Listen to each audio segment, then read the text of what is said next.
Welcome to Panacea Tutor. Awards topic हमेशा ही हमारे लिए इम्पॉर्टेंट रहा है सभी कॉम्पिटिटिव एग्ज़ाम्स के लिए। उसी में से एक वेरी इम्पॉर्टेंट अवार्ड जिसका नाम है नोबेल प्राइज़ 2022 के बारे में कंप्लीट इन्फॉर्मेशन लेंगे आज हम इस वीडियो में। तो चलिए स्टार्ट करते हैं नोबेल प्राइज़ 2022 की कंप्लीट डिटेल्स के साथ। Starting with the history of Nobel prize कि नोबेल प्राइज़ स्टार्ट किए गए थे अल्फ्रेड नोबेल की विल जो कि रिलीज़ की गई थी इन 1895, जिसमें अपनी विल में इन्होंने मेंशन किया था कि 5 कैटेगरीज में हर साल अक्टूबर मंथ में नोबेल प्राइज़ डिक्लेयर किए जाएंगे। अल्फ्रेड नोबेल खुद कौन है? ये एक Swedish chemist, engineer and industrialist रह चुके हैं जो कि मोस्ट पॉपुलर हैं अपनी इन्वेंशन डायनामाइट के लिए। इनकी विल के अकॉर्डिंग नोबेल प्राइज़ हर साल डिस्ट्रीब्यूट किए जाते हैं सिटी स्वीडन में, विद एन एक्सेप्शन कि नोबेल पीस प्राइज़ जो है वो हर साल डिस्ट्रीब्यूट होता है इन कंट्री नॉर्वे। सबसे पहली बार नोबेल प्राइज़ डिस्ट्रीब्यूट किए गए थे इन ईयर 1901। इनकी विल के अकॉर्डिंग जो 5 फील्ड्स मेंशन की गई थी उन सभी फील्ड्स में डिस्ट्रीब्यूट किया गया नोबेल प्राइज़, लेकिन उसके काफ़ी समय बाद इन ईयर 1969 एक और फील्ड ऐड की गई for the category of Nobel prize जिसका नाम था इकोनॉमिक साइंसेस। तो पहली बार इकोनॉमिक साइंसेस के लिए जो नोबेल प्राइज़ दिया गया दैट वाज इन ईयर 1969।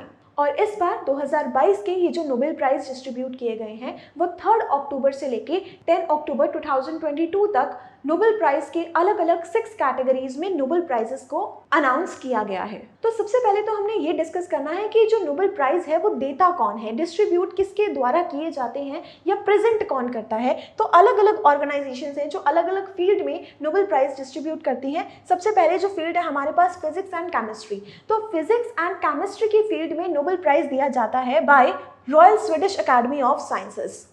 इसके बाद नेक्स्ट हमारे पास जो फील्ड है दैट वाज इकोनॉमिक साइंसेस, और इकोनॉमिक साइंसेस में नोबेल प्राइज़ डिस्ट्रीब्यूट किया जाता है बाय सेवरिक्स रिक्सबैंक जो कि है बैंक ऑफ स्वीडन यानी कि सेंट्रल बैंक ऑफ स्वीडन। अगली जो फील्ड है हमारे पास दैट इज फिजियोलॉजी और मेडिसिन, और इसमें जो इंस्टीट्यूट अनाउंस करता है नोबेल प्राइज़ उसका नाम है Nobel assembly eight Karolinska institute. अगली फील्ड है हमारे पास लिटरेचर, और लिटरेचर की फील्ड में नोबेल प्राइज़ अनाउंस किया जाता है बाय स्वीडिश अकेडमी। और लास्ट जो कैटेगरी है दैट इज पीस, और इसमें जो इंस्टीट्यूट अनाउंस करता है नोबेल प्राइज़ उसका नाम है नॉर्वेगन नोबेल कमेटी। तो चलिए एक एक करके इन सभी फील्ड्स के बारे में डिटेल इन्फॉर्मेशन लेते हैं कि किस किस को ये अवार्ड दिया गया है। सबसे पहले हमने डिस्कस करना है नोबेल प्राइज़ इन केमिस्ट्री के बारे में, जो कि 3 पर्सन्स को कलेक्टिवली दिया गया है, जिनमें से सबसे पहला नाम है कैरोलिन आर बर्टोजी का। सेकंड ये है हमारे सामने जिनका नाम है मॉर्टन मेल्डल, एंड थर्ड है बेरी शार्पलेस। बेरी शार्पलेस को सेकंड टाइम नोबेल प्राइज़ दिया जा रहा है। इससे पहले भी बेरी शार्पलेस अपने नाम नोबेल प्राइज़ कर चुके हैं इन ईयर 2001। 2001 में इन्हें नोबेल प्राइज़ दिया गया था for his discovery in the field of crystallised oxidation reactions. इसके बाद अब दोबारा से 2022 में इन्होंने केमिस्ट्री के फील्ड में नोबेल प्राइज़ अपने नाम किया है, और ऐसा करने वाले ये 5th साइंटिस्ट बन चुके हैं जिन्होंने 2 बार नोबेल प्राइज़ अपने नाम किया। अब हमने डिस्कस करना है कि इन्होंने किस फील्ड में नोबेल प्राइज़ अपने नाम किया है, मतलब केमिस्ट्री की फील्ड में इन्होंने ऐसा क्या काम किया है जिसके लिए इन्हें नोबेल प्राइज़ जैसे प्रेस्टिजियस अवार्ड से सम्मानित किया। इन्हें नोबेल प्राइज़ दिया गया है for there discovery in field of click chemistry. अब ये क्लिक केमिस्ट्री क्या होता है, सबसे पहले तो हमें इस टर्म के बारे में पता होना चाहिए कि जो क्लिक केमिस्ट्री टर्म है इसका मीनिंग क्या है। क्लिक केमिस्ट्री इसका मतलब है a branch of chemistry in which molecules are bind together sharply within short period of time. कम से कम समय में जब मॉलिक्यूल्स आपस में बाइंड हो जाते हैं, बहुत ही फर्मली आपस में कंबाइन हो जाते हैं, और एक ऐसे प्रोसेस को फॉलो किया जाता है जहां पर जो एवोल्यूशन में टाइम लग रहा था उसे अब रिड्यूस कर दिया गया है, एंड कॉम्प्लिकेटेड प्रोसेस से शिफ्ट होकर एक सिंपलर प्रोसेस बन गया है फॉर बाइंडिंग ऑफ मॉलिक्यूल्स। तो इसे कहा जाता है क्लिक केमिस्ट्री। क्लिक केमिस्ट्री एक ऐसा प्रोसेस है जहां पर मॉलिक्यूल्स के बाइंडिंग को टाइम को कम किया जाएगा, और ये जो प्रोसेस फॉलो किया जाता था जो पहले बहुत ही कॉम्प्लिकेटेड हुआ करता था अब उसे और सिंपलर बनाया गया है with the help of click chemistry. तो क्लिक जैसे हम बात कर रहे हैं, आप इस वर्ड से भी थोड़ा सा आइडिया लगा सकते हैं कि क्लिक का मतलब क्या होता है। जब 2 मॉलिक्यूल्स आपस में बाइंड होते हैं, कनेक्ट होते हैं, उस टाइम एक साउंड प्रोड्यूस होती है, क्लिक की साउंड प्रोड्यूस होती है। यही इन तीनों का मेन मोटिव भी है इसका नाम क्लिक केमिस्ट्री रखने का, कि मॉलिक्यूल्स को जब बाइंड किया जाएगा आपस में तो एक क्लिक जैसी साउंड जो है वो बीच में प्रोड्यूस की जा रही है। क्लिक केमिस्ट्री यूज़ होती है अलग अलग फील्ड्स में यूज़ की जा सकती है, जैसे कि फार्मास्यूटिकल्स के फील्ड में यूज़ की जा सकती है एंड अदर इंडस्ट्रीज ऑल्सो। अब फार्मास्यूटिकल्स में इसका क्या यूज़ है, जैसे कि अगर कोई भी डिजीज़ को हमें क्योर करना हो तो उसके अंदर बायोकेमिकल रिएक्शंस करवानी होती हैं, और उन बायोकेमिकल रिएक्शंस के लिए हमें पता होना चाहिए एंजाइम्स के बारे में। उस एंजाइम के स्ट्रक्चर को जब हम कंप्लीटली डिटेल में स्टडी कर लेते हैं तो उनके अंदर की जाने वाली बायोकेमिकल रिएक्शंस के साथ उस बीमारी को ठीक किया जा सकता है। इसीलिए कहा जा रहा है कि इनकी ये जो डिस्कवरी है क्लिक केमिस्ट्री, इसका रिजल्ट बहुत अच्छा देखने को मिलेगा इन the field of pharmaceuticals also, और इस पर्टिकुलर टेक्निक के साथ कैंसर जैसी बड़ी बीमारी को भी आसानी से ट्रीट किया जा सकता है। और इस पर्टिकुलर अचीवमेंट के लिए इन तीनों को कलेक्टिवली दिया गया है Nobel prize in chemistry for the year 2022। इन सब में अपना अलग अलग कंट्रीब्यूशन दिया है, जैसे कि स्टार्टिंग जो की गई बाय के बेरी शार्पलेस के द्वारा, जो कि कहाँ से हैं, यूएसए से हैं। इन्होंने बेस प्रोवाइड किया फॉर द क्लिक केमिस्ट्री। इसके साथ साथ टर्म, ये जो टर्म है क्लिक केमिस्ट्री, ये भी इन्हीं के द्वारा प्रोवाइड किया गया है। इसके बाद अपना कंट्रीब्यूशन दिया मॉर्टन मेल्टन ने, जिन्होंने क्या किया, एक स्पेशल केमिकल स्ट्रक्चर डिजाइन किया जिसका नाम रखा गया ट्राइजोल। तो ट्राइजोल इन्वेंट किया मॉर्टन मेल्टन ने। इसके बाद कंट्रीब्यूशन दिया बेटोजी के द्वारा, और बेटोजी जो कि यूएसए से हैं, बेटोजी ने क्या काम किया, इन्होंने इस फील्ड में काम किया कि किस तरीके से क्लिक केमिस्ट्री को हम अप्लाई कर सकते हैं in living organisms. Living organisms के अंदर इसे किस तरीके से अप्लाई किया जा सकता है, ये कंट्रीब्यूशन रहा बेटोजी का। तो इन तीनों को कलेक्टिवली दिया गया है Nobel prize in chemistry. Next हमने बात करनी है नोबेल प्राइज इन लिटरेचर के बारे में, जो कि दिया गया है एने ऑर्नोक्स को। एने ऑर्नोक्स के बारे में बात की जाए तो ये एक फ्रेंच राइटर है, प्रोफेसर ऑफ लिटरेचर है, जो कि फ्रांस से बिलोंग करती हैं। इन्होंने अपनी राइटिंग स्टार्ट की थी इन ईयर 1974। कभी भी नोबेल प्राइज़ कभी एक सिंगल बुक के लिए नहीं दिया जाता।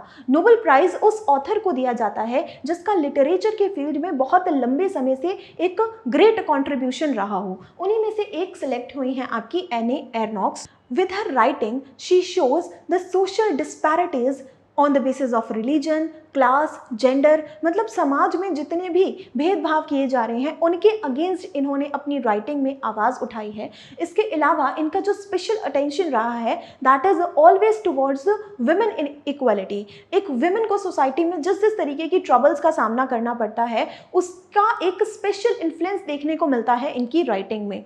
She is awarded with Nobel prize literature 2022 for her courage, beautification in her writing and linkage between her personal memories and her writings। इनकी राइटिंग्स में इनकी पर्सनल मेमोरीज का एक अच्छी खासी झलक देखने को मिलती है, और इन्होंने हमेशा से अपना इंक्लिनेशन रखा है towards the problems of a women in a society. इनकी राइटिंग्स ना सिर्फ फ्रेंच लैंग्वेज में, इसके अलावा बहुत सारी writings English language and English translation के साथ भी अवेलेबल हैं। कुछ इंपॉर्टेंट राइटिंग्स की तरफ अगर हम ध्यान दें, इनकी जो बहुत फेमस बुक्स हैं उनमें नेम ऐड होते हैं अ frozen women, simple passion, a women story, cleaned out, shame and happening. इस तरीके की बहुत सारी बुक्स लिखी हैं इन्हें फॉर वुमेन एम्पावरमेंट। अगली अवार्ड के बारे में बात करते हैं, दैट इज पीस प्राइज 2022, जो कि दिया गया है 1 इंडिविजुअल एंड 2 ऑर्गेनाइजेशंस को। एक अवार्ड को 1-3 पार्ट्स में डिवाइड किया गया है। सबसे पहले जिस इंडिविजुअल को इस बार का नोबेल पीस प्राइज मिला है, इनका नाम है एलेक्स बिलेट्स्की।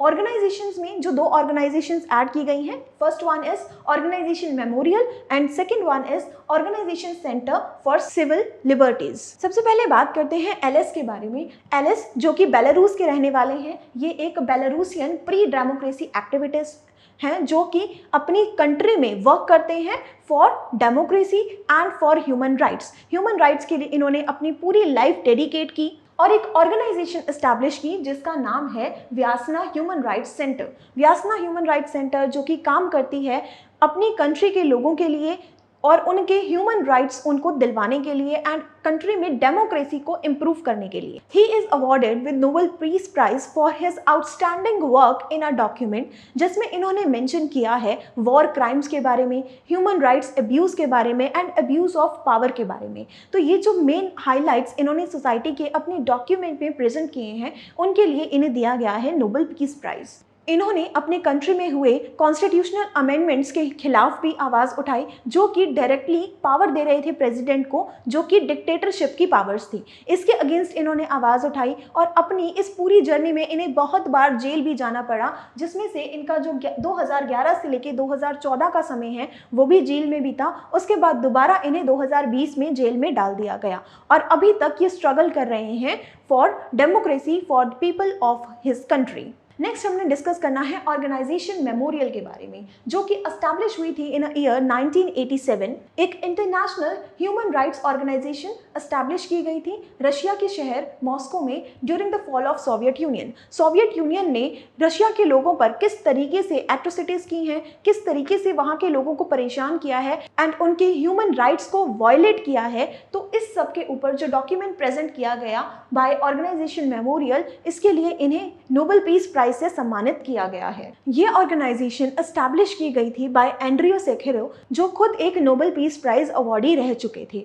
उन्होंने इस ऑर्गेनाइजेशन को एस्टैब्लिश किया। इस ऑर्गेनाइजेशन ने वर्क किया फॉर पॉलिटिकल प्रिजनर्स एंड उनके ह्यूमन राइट्स से रिलेटेड। इसके अलावा चीचेन वॉर के टाइम पे जो ह्यूमन राइट्स वायलेट किए गए थे बाय प्रो रशियन फोर्सेस, इसके लिए भी जो इन्होंने काम किया, for that particular act government also want to ban this organization. Government ने इस ऑर्गेनाइजेशन को बैन करने की भी कोशिश की, बट इनके जो प्रेजेंट चेयरमैन हैं, जिनका नाम है येन रेनेस्के, इनका कहना है कि अभी इनका ऑर्गेनाइजेशन को बंद करने का कोई भी प्लान नहीं है। जो नोबेल पीस प्राइज 2022 का थर्ड सेक्शन दिया गया है, that is for the organization Center for Civil Liberties, जो कि यूक्रेन की एक ऑर्गेनाइजेशन है। It's Ukrainian human right organization, जो कि फाउंड की गई थी in year 2007 in Kyiv, Ukraine. इस पर्टिकुलर ऑर्गेनाइजेशन का काम है, ये यूक्रेन की गवर्नमेंट को फोर्स करती है कि उनकी कंट्री में डेमोक्रेसी को ज़्यादा से ज़्यादा बढ़ावा दिया जाए। अभी फरवरी 2022 में जो रशिया यूक्रेन की वॉर हुई है, उस वॉर के दौरान भी जो रशियन आर्मी ने ह्यूमन राइट्स को वायलेट किया है, उस सब के बारे में इन्होंने डॉक्यूमेंटेशन किया।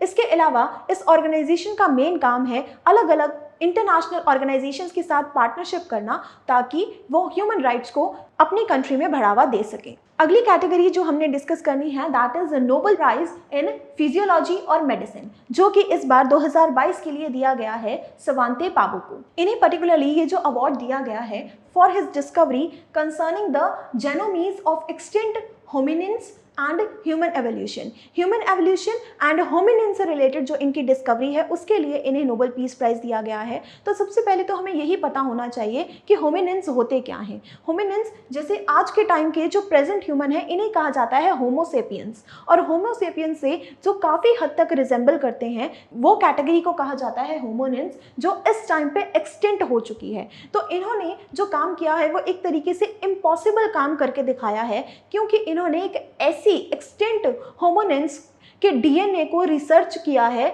जो कि इस टाइम पे प्रेजेंट ही नहीं है। उनके प्रिजर्व्ड डीएनए को इन्होंने रिसर्च किया और उसके बेसिस पे ये अपना कंक्लूजन ड्रॉ किया कि आज के ह्यूमंस पहले के ह्यूमंस से कितने सेपरेट हैं और आज के ह्यूमंस यानी प्रेजेंट होमोसैपियंस की कौन कौन से यूनिक फीचर्स हैं। इनकी ये जो डिटेल स्टडी है वो आगे जाके बहुत एक इम्पॉर्टेंट रोल प्ले करने वाली है to get the detail knowledge about shaping of human body, about human evolution and human diseases. इन सब के फील्ड में एक इम्पॉर्टेंट रोल प्ले करने वाली है। इतना ही नहीं, इन्होंने एक नया साइंटिफिक डिसिप्लिन प्रोवाइड किया है जिसका नाम रखा गया है पैलियोजेनेमिक्स। पैलियो का मतलब होता है ओल्ड, पुराना, एंड जेनेमिक्स मतलब पुराने समय के जो जेनोमिक्स हैं और आज के समय के ह्यूमन एवोल्यूशन के बाद जो फीचर्स चेंज हुए हैं उनको कंपेयर करके एक नया डिसिप्लिन इन्होंने प्रोवाइड किया है, जिनका नाम है सवांते पाबू। नेक्स्ट फील्ड जो हमने डिस्कस करनी है that is physics. And physics में जिन 3 पर्सन्स को अवार्ड दिया गया है, इनका नाम है Alain Aspect, John Clauser and Anton Zeilinger. Aspect जो कि फ्रांस से बिलोंग करते हैं, क्लॉजर जो कि यूएसए से बिलोंग करते हैं, एंड जेलेंगा जो कि ऑस्ट्रिया से बिलोंग करते हैं। इन्होंने कलेक्टिवली इस बार का अवार्ड अपने नाम किया है for there discovery in quantum mechanism. Quantum mechanism अपने आप में ही बहुत ही कॉम्प्लिकेटेड सा पार्ट है साइंस का, बहुत लंबे समय से जिसके ऊपर लगातार रिसर्च की जा रही है, लेकिन किसी भी एक पर्टिकुलर नतीजे पर नहीं पहुंच पाए हैं। इस सबको समझने के लिए सबसे पहले हमें ये पता होना चाहिए कि क्वांटम मैकेनिज्म होता क्या है। क्वांटम फिजिक्स का मतलब है to study the nature around us at their minutest level. हमारे आसपास जो नेचर है उसका सबसे छोटा, सबसे माइन्यूट पार्ट को हमने जो स्टडी करना है उसके सबसे छोटे यूनिट से स्टार्ट करते हुए इसे हम कहते हैं क्वांटम फिजिक्स। जैसे कि एक पर्टिकुलर मॉलिक्यूल के इलेक्ट्रॉन्स या फिर फोटॉन्स को स्टडी करना। क्वांटम थ्योरी हमेशा से अपने आप में एक स्ट्रेंज सब्जेक्ट रहा है, लेकिन इन तीनों का कॉन्ट्रीब्यूशन ये रहा कि इन्होंने एक बेस, एक सिंगल डायरेक्शन प्रोवाइड की है फॉर क्वांटम थ्योरी। इन्हें इस बार का ये जो अवार्ड दिया गया है for their contribution in the field of Bell inequality and entanglement phenomenon की फील्ड में दिया गया है। पहले हम बात करते हैं बेल इनइक्वालिटी के बारे में, जिसे कि बेल थ्योरी भी कहा जाता है, जो दी गई थी 1960 में बाय जॉन स्ट्रेट बेल के द्वारा। और इसके हिसाब से दो अलग अलग मॉलिक्यूल्स के बीच में क्वांटम थ्योरी का बिहेवियर क्या होता है, रैंडम होता है, मतलब आपस में वो एक दूसरे के साथ लिंक नहीं करते। लेकिन इन तीनों ने अपनी डिस्कवरी में ये बात बताई है कि जो बिहेवियर है, क्वांटम थ्योरी का बिहेवियर है दो अलग अलग सब्सटेंसेस में, ये रैंडम नहीं होता है, ये आपस में एक दूसरे के साथ लिंक होता है, रियल होता है एंड कैन बी प्रेडिक्टेबल, इसे प्रेडिक्ट किया जा सकता है। इस पर्टिकुलर डिस्कवरी के बाद एक बड़ा चेंज लेके आया जा सकता है इन वेरियस सेक्टर्स, जिसमें ऐड हो जाते हैं science fiction, computing advancement, hack free communication and many more. Next field जो हमने डिस्कस करनी है that is economics. And economics की फील्ड में इस बार जो अवार्ड दिया गया है, इनमें सबसे पहला नाम है Ben S Bernanke, second one is Douglas W Diamond and last one is Philip H Dybvig, जो तीनों की तीनों कहाँ से बिलोंग करते हैं, यूएसए से बिलोंग करते हैं। इस बार का अवार्ड इन्हें दिया गया है for there study in a field of banking sector in a economy. इन्होंने डीपली एनालाइज किया ग्रेट डिप्रेशन ऑफ 1930 और उस बेसिस पे इन्होंने ये कंक्लूजन निकाला कि जो बड़ी कंट्रीज के बड़े बैंक होते हैं, बड़े बैंक में क्राइसिस आने के साथ क्या होगा, डायरेक्टली इफेक्ट पड़ेगा इसका इकोनॉमी के ऊपर, और इकोनॉमी में भी क्या आ जाएंगे, क्राइसिस आ जाएंगे। तो उस ग्रेट डिप्रेशन के सारे क्लॉजेस को डीपली पढ़ने के बाद इन्होंने ये बताया है कि आज के टाइम में जो करंट बैंकिंग सिस्टम है उसे किस तरीके से वर्क करना चाहिए ताकि क्राइसिस को अवॉइड किया जा सके। They give detail information about role of government to make pillars of banking more strong in economy, and इसका डायरेक्ट इफेक्ट ये पड़ेगा that it will help in avoiding crisis in economy. तो ये हमने डिस्कस किए नोबेल प्राइज 2022 के सारी detail information. I hope आपको आज का सेशन अच्छा लगा होगा। अगर आपको आज का सेशन अच्छा लगा, please like this video and subscribe to our channel. हम मिलेंगे आपसे ऐसे ही इंपॉर्टेंट टॉपिक के साथ। तब तक के लिए थैंक यू। पनेशिया ट्यूटर लाया है एक एजुकेशन प्लेटफॉर्म जहां पर अलग अलग कोर्सेस जैसे कि IAS, PCS, UGC net, SSC और बैंकिंग एग्जाम्स के लिए ऑनलाइन और ऑफलाइन क्लासेस की सुविधा उपलब्ध है। Comprehensive coverage of all the subjects through quality video lectures है। एप्टीट्यूड का topic that is blood relation, uncle's only daughter. He took the throne. तो जो थ्रोन पे एम्परर बैठते थे वो अपने साथ ले गए। Kohinoor diamond, the world famous Kohinoor diamond, वो भी मुगल ट्रेजरी से ले गए। फिर आया इकोनॉमिक प्रैग्मेटिज्म, यानी कि चाहे हमारे आपसे झगड़ा भी है तो भी हम आपसे व्यापार कर रहे हैं। जैसे चाइना है, हमारा झगड़ा होते हुए भी हम उससे व्यापार करें। PDF नोट्स और उनसे जुड़े हुए रिलेवेंट MCQs, साथ ही साथ comprehensive mock tests. So join Panasia Tutor for your successful and bright future.